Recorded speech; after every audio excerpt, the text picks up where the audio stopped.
Bueno, finalizando la clase de hoy con los muchachos del curso básico.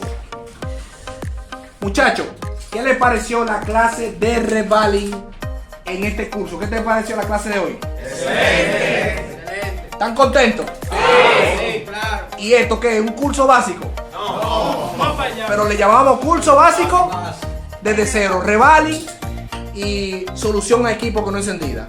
Así que ya lo saben, muchachos. Si desean mejorar sus habilidades como técnico, contáctenme al privado 829-425-2323. Su hermano y su amigo Riquelme Sosa. ya lo saben, no hay más nada que hablar.